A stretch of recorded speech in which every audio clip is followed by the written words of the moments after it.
ভারত থেকে ভবিষ্যতের বড় টুর্নামেন্ট সরিয়ে নেওয়ার পরিকল্পনা বিবেচনা করছে আন্তর্জাতিক ক্রিকেট কাউন্সিল। প্রতিবেশী দেশ পাকিস্তানের সাথে দেশটির দীর্ঘদিনের রাজনৈতিক বৈরিতা এবং একে অপরের মাঠে খেলার অনীহার কারণে বিশ্ব ক্রিকেটের বড় আসর আয়োজন নিয়ে নতুন সংকটে পড়ায় এমনটা চিন্তা করছে সংস্থাটি।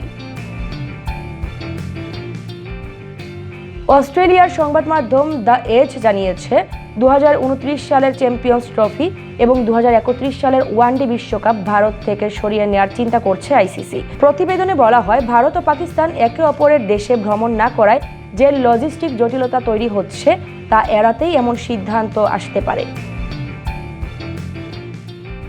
এদিকে বাংলাদেশের অবস্থানের কারণে এশিয়ান ক্রিকেটে অস্থিরতা আরও বেড়েছে। 2026 টি-20 বিশ্বকাপের আয়োজক ভারত হলেও সেখানে খেলতে যেতে অস্বীকৃতি জানিয়েছে বাংলাদেশ।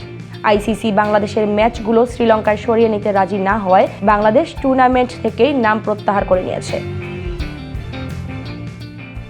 পরিস্থিতি এমন জায়গায় দাঁড়িয়েছে যে ভারত পাকিস্তানে যাবে না, পাকিস্তান ভারতে আসবে না এবং বাংলাদেশও ভারতে খেলতে অনিচ্ছুক। এই ত্রিভুজ সংকটে বিশ্ব ক্রিকেটের সূচি এখন বড় হুমকির মুখে। সম্প্রতি পাহালগাম পর ভারত পাকিস্তান সম্পর্ক ইতিহাসের অন্যতম তলানিতে পৌঁছেছে। এর প্রভাব দেখা গেছে মাঠেও।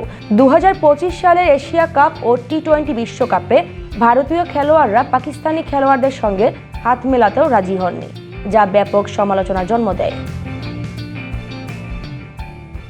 ভারত পাকিস্তান বাংলাদেশের সুসম্পর্ক না ফেরায় আইসিসি এখন বিকল্প পরিকল্পনা তৈরি করছে। বিরোধ অব্যাহত থাকলে ভবিষ্যতের গ্লোবাল ইভেন্টগুলো নিরাপদ কোনো দেশে সরিয়ে নেয়াই হতে পারে একমাত্র সমাধান।